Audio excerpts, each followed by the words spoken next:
Watauga Arts Council with your host, Cherry Johnson, serving arts in Watauga County for more than 30 years. Hi, I'm Cherry Johnson with Watauga County Arts Council, and one of the things we do is to try to make the arts a presence in our community and promote and encourage the arts of all kinds in all ways. And a major artistic tradition in our community, which actually predates the Arts Council and many other things around this community, is the Horn in the West.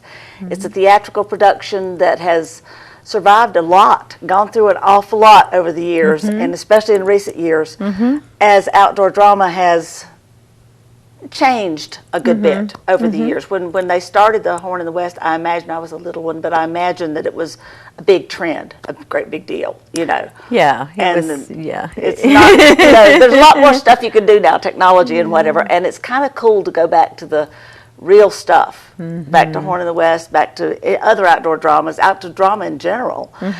The lady agreeing with me obviously would agree with me. That's Teresa Lee. You probably remember Teresa. I've had her here with many things. Teresa wears a lot of hats. I do. And this is a new hat. You've just found a new hat. Teresa's the artistic director of the Horn in the West. And this year, this is a new hat.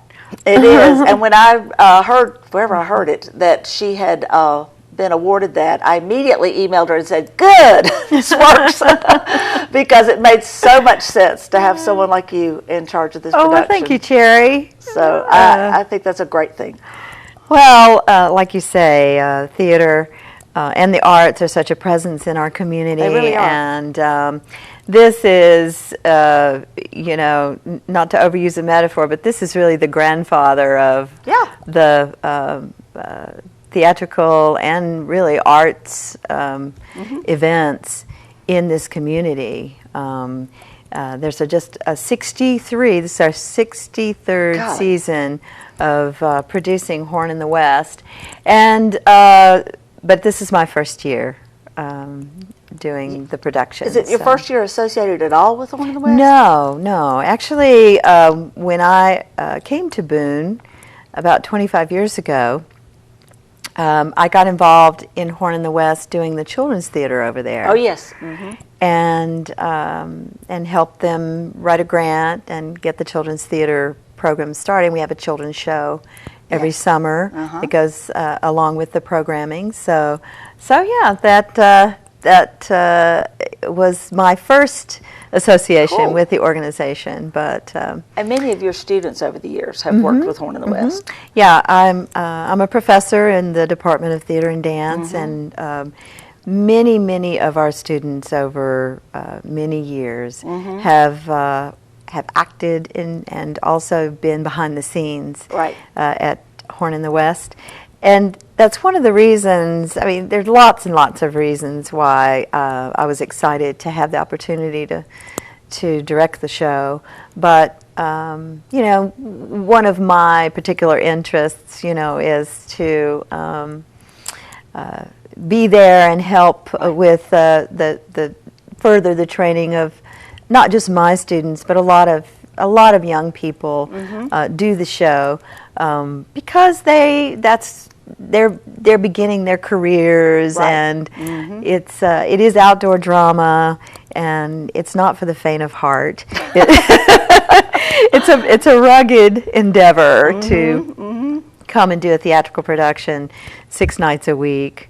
For 7 weeks, outdoors, in the elements, and so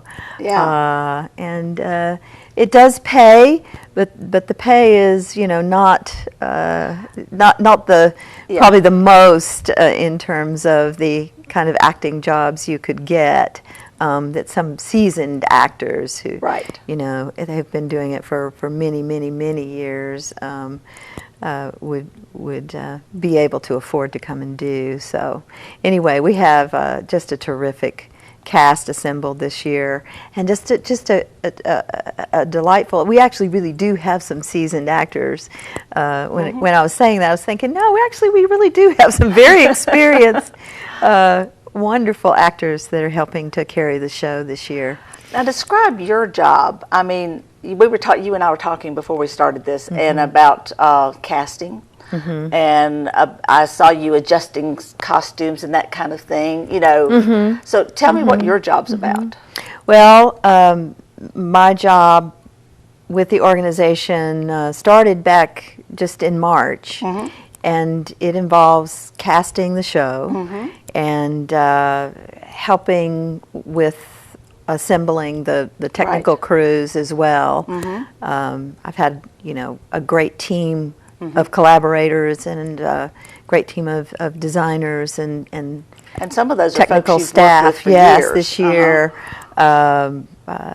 Greg Williams, Right. who he's also on a new board member of Southern Appalachian Historical Association. So he has actually volunteered a lot of time to do the sound. And it's one of the exciting things this year with the sound is that we have new microphones and sound enhancement. And so you'll be able to hear everybody everything. should be able to hear the show very well this year. So he's really helped with that. Alice Neff is the costume designer, and she's just She's wonderful. a force Yeah. of nature. I don't know how she does everything she does, costuming all of those people. It's just extraordinary.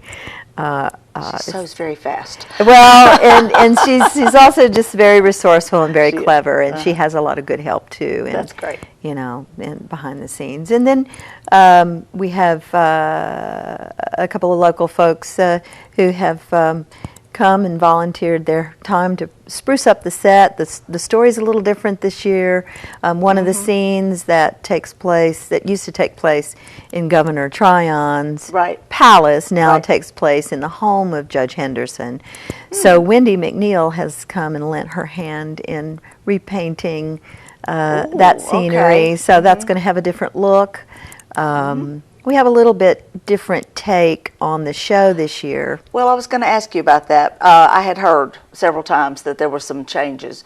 Who makes those decisions? Who decides how to alter the script a bit? Because I know you own the script, so it's legal for you to change it however you have to. We do, Yeah. yes. And I have been involved in some of the rewriting of the script. Right. And I've worked with dramaturg Derek Davidson Oh, has yes. helped some with the writing. Greg Williams has lent some of his skills Well, in that he's multi-talented. I know, right? And we've been in consultation with Dave Davis, who is the curator to the director of the Hickory Ridge Living Museum. Yes. And he has lent some of his expertise also with the script, plus taking, the script has evolved over the years. Right. So it's, at this point, it's hard to say whose words or whose, in terms of, it just really has a life of its own. But what we did in bottom line is we went back to an earlier version of the script that's referred to as the Judge Henderson script from 1962. And we've updated the language and have done some cutting so that the story kind of flows a little more easily through. Right. The new convention that I've introduced this year is the narration will not be heard over. I mean, we do have a beginning setting narration, setting the scene, but the scene-to-scene narration will take place as a story being told by Daniel Boone to a little young boy, a young settler boy. Now, do you see this happening, or you just hear it? No, we see it on stage. So you're going to see Daniel Boone in the future of the story, Right. like 10 years after all of this takes place. Telling what happened. Looking back and telling what happened. That's cool. To this little boy. That's a nice twist. I Yeah. like that. And, as you know, I'm a storyteller Yes. in my own way. I don't stand up and tell stories, but through theater, I make stories come to life on stage. certainly and do. that's just a big part of who I am. And so part of when I approached this position, I kept kind of asking the question, well, where do I start from? Where do I start from? And I just kind of went back and said, well, why in 1952, when this started, did the people of Boone come together and want to put so much into producing this outdoor drama? Good question. Yeah. And why was it so? If you go back and look at the early programs, I mean, everybody that was involved with the town of Boone at all, you know, Right. especially the major movers and shakers It was, were yes. part of it.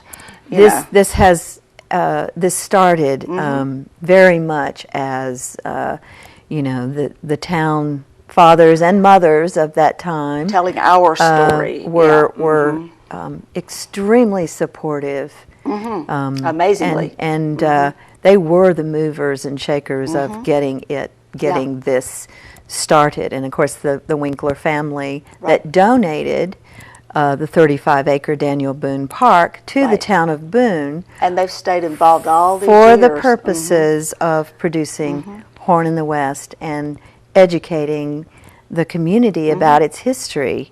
And that was the designation for that beautiful park over there.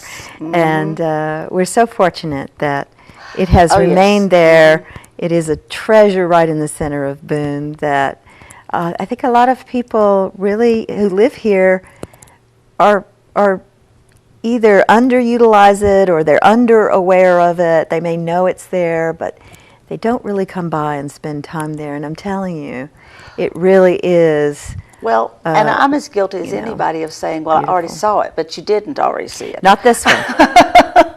No, not this one. And what I tell people also, even if you have seen the show, the story is basically the same, but there's some new twists to it.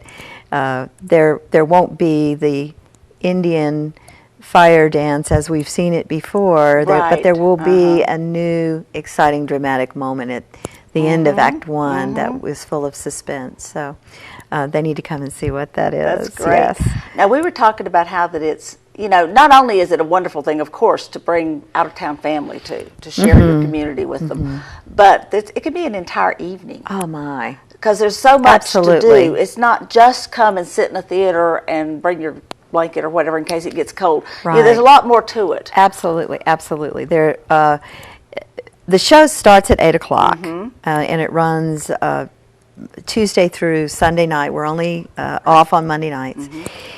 But starting at 7:30 are pre-show activities and singers come out and so forth. But starting at 5:30 in the evening, they could come and visit the Hickory Ridge Living Museum, walk through that. What's so great about it is that you can come, walk through the history of the place where the show actually takes place. And so it's really great to be able to see and live for a few minutes in what you're about to see, then go. You can order a Daniel Boone dinner ahead of time. You can go see the show afterwards and sit under the stars in the beautiful Boone weather. Eat outdoors, enjoy that, and then do the whole thing. Right, so right. That really makes it an experience. Yeah. Much more than just a go into the theater thing. Yeah, So, it is a complete, total experience. That's really. great. That's great. And it's something that Boone should be, and I hope is, very proud of, because it does. I mean, we're named for Daniel Boone, obviously, but just the fact that it's our heritage, that this is, the history behind this community way back. Absolutely, it tells the story of the settlers exactly in this area, and that we owe a debt of gratitude to those people. They were rugged individualists, and we certainly owe them a lot for coming and persevering and making a community up here. Well, I'm excited to see what happens this year, because the names you named as being involved with the production are people that I've known in the theatrical world of this community for many, many years. Yeah, I don't want to forget Shauna Godwin-Hamby, who has done a lot of choreography for Watauga High School, and she does the choreography for Tweetsie. And also Josh Howard is the director of the chorus, and he's been with the Horn for about 11 years. That's great. The chorus is really phenomenal this year. I heard they're exceptional this year. Exceptional. So the singing, dancing is great. All of the things that people are sort of used to seeing in terms of the songs and the dances. All that's still there. That's cool. It's just a little different treatment to it. Now, one thing I meant to ask a while ago and we didn't get to was you mentioned how many people were cast in roles and so forth. Let's talk about how, it used to be in this community that the same person came back and played Daniel Boone for 40 years. Yeah. And that was kind of part of the heritage for a long time. And so now you've got people who are new to the production, but are they all new? They are not all new. There are some new people, but there are some returnees. The young gentleman playing Jack is a returnee. He has been there for, I guess last year was his first year, so this is his second year. Right. He's an ASU student about to be a graduating senior, and I think we have a clip that we're going to be showing with this interview. We are. So he plays Jack. A couple of the other people you'll see in the clip. Daniel Boone is played by John Mark Bowman, and he is an actor out of Norfolk, Virginia Beach area. Right. He has most recently been with Virginia Stage Company. And Elise Williams has done some work with Lee's McRae Summer Theater, Right. so you may have seen her on the stage if you're a theater goer in this area. So she's playing Mary. She's the other actress in the clip. And Reverend Sims is new this year, so it's his first time. And each actor adds a little of themselves to the production. They do. So that can sometimes make it feel different too. So I challenge you to go find all the differences and celebrate those differences. Not that there's anything wrong with the past, but it's kind of nice to have a fresh twist. And this weekend is Watauga weekend coming up that opening. fast. Wow. Yes, a Friday and Saturday night is Watauga, and tickets are, I believe, $10. They're Much half cheaper, price. yeah. Normally $20, so you get in for half price. And also closing weekend is Watauga night. Good. And the way to find out about ticket information, reservations, is to call 828-264-2120. Right. And www.horninthewest.com. It's all one word. Yeah, that's an easy website to keep up with. Yeah. And if you're around town, you may see one of these. This will at least give you the phone number and the website and some. If you're local, you'll recognize some of the people in these pictures. Yeah. But this is a great beginning point to get you into the right place. We're going to watch a little segment of the production that you've brought with us today. Yeah, this is a little scene that may seem new to a lot of people. It did to me. It's a callback from a very, very earlier version, but we, again, a little different twist. It's a gutsy Mary. Yes, Daniel Boone. She's Irish, but Daniel Boone is giving a wedding gift to Jack and Mary. And it's a cool little scene. Yeah. Well, be sure you check their website, horninthewest.com, and our website, watauga-arts.org, for links to this and so much more in our community. Thank you. Thank you. Mr. Boone, hello. Mr. Boone, help me get this silly boy away from here. He's not going to listen to me, Mary. It's all part of the Stewart stubborn streak. Why are you carrying two fine rifles, Daniel? I just finished putting this one together. Really hits the mark. Oh, it's beautiful. What's this on the stock? Well, can't you read? JS. JS? Jack Stewart? Look on the other side. MS. All this lovebird talk has made you soft in the head, Jack. Mary Stewart? It's a wedding present for you both. May it bring you lots of game and keep your family safe. Now go on and pack your bag. You, me, and Mr. Sims are going out hunting for a day or two. I'm sure Mary won't mind a bit. Mr. Boone! Oh, that hurt! Okay. Yes, ma'am. Mrs. Stewart. Boy, Jack, you better watch out for that Irish temper for sure. Watauga Arts Council with your host, Cherry Johnson, serving arts in Watauga County for more than 30 years.